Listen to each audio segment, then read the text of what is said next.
आप सभी को जय माता दी, जय भोलेनाथ। मैं महामंडलेश्वर अंजनी देवा आप सभी मेरा नमन को स्वीकार करें। जो भी बच्चे मेरे YouTube चैनल से जुड़े हुए हैं उन सभी के लिए बहुत बहुत आशीर्वाद और बहुत सारा धन्यवाद। बहुत दिनों के बाद एक बच्चे की ऐसा प्रश्न आया था कि उसे एक वीडियो चाहिए। उसी के आधार पर मैं आज आपसे बात करने वाली हूं। आप जानते हैं कि हम सनातन धर्म से जुड़े हुए हैं और सनातन धर्म में ज्योत का बहुत विशेष महत्व रहा है। हम जिस प्रकार की भी पूजा करते हैं वहां पर अग्नि को प्रज्वलित किया जाता है। जैसे कि ज्योत के रूप में छोटी छोटी पूजा घर में की जाती है। सुबह उठकर या हम संध्या करते हैं तो सबसे पहले हम मंदिर में ज्योत को जगाते हैं। इससे इतनी बात तो समझ में आती है कि बिना ज्योत के पूजा अधूरी सी लगती है। अब आप जाने कि जब आप ज्योत जगाते हैं तो कोई पीतल की दिए में लगाता है, कोई मिट्टी के दिए में लगाता है या फिर कोई चांदी के दिए में लगाता है। ये सब अलग अलग बातें हो सकती हैं, लेकिन जो ज्योत है उसका महत्व क्या है। ज्योत के अंदर आप बाती को लगाते हैं। बाती खड़ी हुई भी हो सकती है और बाती को आप लिटाकर लगा सकते हैं। स्त्रियों के लिए अगर आप बाती को लगाते हैं तो वो लंबी बाती होती है और पुरुषों के लिए लगाएं तो बाती को खड़ा करके लगाया जाता है। जो बाती है जिस घी में, जिस तेल में आप लोग लगाते हैं और किस उद्देश्य से लगाते हैं, तो आप देखते हैं कि कभी कभी ज्योत का जो प्रकाश है उसमें इतनी सकारात्मकता है। जैसे आपने साथ बैठकर कोई आराधना की या कभी कभी आपने ज्योत जगाते समय भगवान के प्रति कोई संदेश पहुंचाने का प्रयास किया, अपनी कोई मनोकामना रखी है और आपकी पूजा, आपके द्वारा मंत्र, आपके द्वारा सेवा जो है वो भगवान के द्वारा कैसे पहुंचाई जाती है, उसके पीछे दीपक छुपा हुआ है। दीपक के द्वारा ही भगवान तक आप अपनी बात को पहुंचाते हैं। आप देखते हैं कि कभी कभी दीपक के अंदर फूल बनने लग जाता है। फूल बनना अच्छा है या फूल बनना बुरा है? तो मैं कहूंगी कि फूल बनना हमारी पूजा को सकारात्मकता की ओर ले जाता है। जब ज्योत में फूल बनने लग जाता है तो आप समझें कि जिस इष्ट के लिए आपने ये ज्योत जगाई है उस इष्ट को आप प्रसन्न करने में सक्षम हो रहे हैं।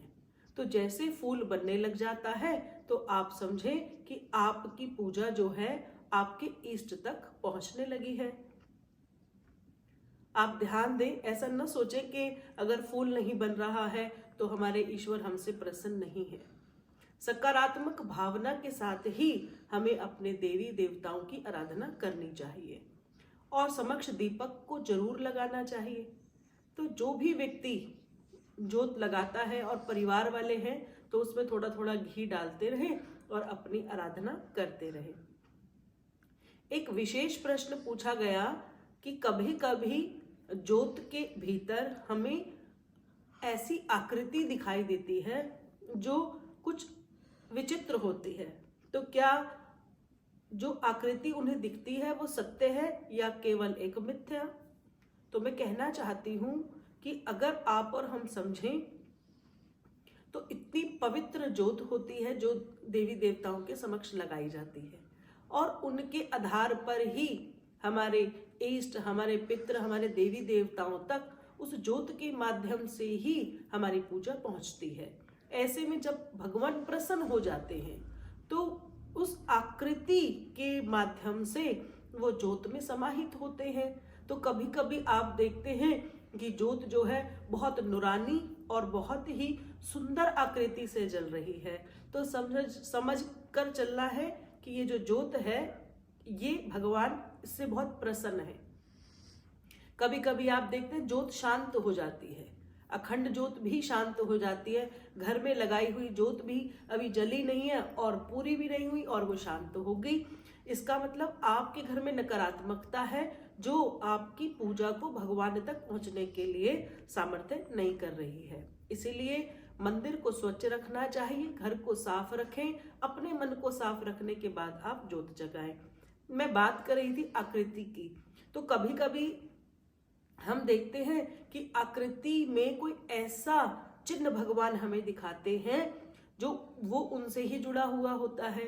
जैसे कि माता रानी से हम शेर या फिर अष्टभुजाधारी के रूप में या फिर त्रिशूल के रूप में भी जब ज्योत में आकृति बनती है तो समझ लीजिए कि माँ ज्योत में ही आपको दर्शन दे रही है। कभी कभी ओम की आकृति बन जाती है या फिर कभी नेत्र के रूप में ज्योत के भीतर आकृति बनती है, तो समझ लें कि आकृति जो बन रही है वो वास्तविक है और आपकी पूजा के माध्यम से ही भगवान आपसे प्रसन्न हो रहे हैं और अपने दर्शन आपको ज्योत में दे रहे हैं।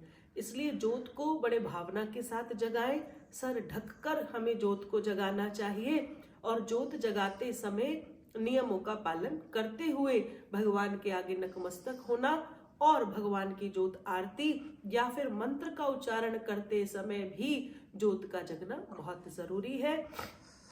सुबह से लेकर और शाम तक की ज्योत अगर आप जगाते हैं तो ज्योत को कुछ समय विश्राम भी अवश्य देना चाहिए।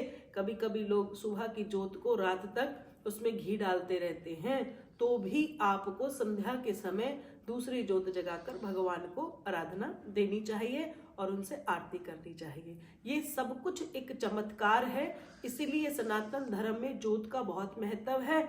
आप घी से जगाएं या आप तेल से जगाएं या आपका दीपक जो भी हो, वो पूजा और विधि के अनुसार अलग अलग होता है, लेकिन प्रत्येक घर के अंदर पीतल का दिया और शुद्ध देसी घी के साथ हमें आरती सभी देवी देवताओं की करनी चाहिए। आशा करती हूँ कि जिस बच्चे का ये प्रश्न है उसे ये वाली बात अच्छे से समझ में आ गई होगी कि जब आप और हम भगवान से जुड़ते हैं तो भगवान भी हमें हमारी पूजा के समय ही अपने होने का एहसास करा देता है।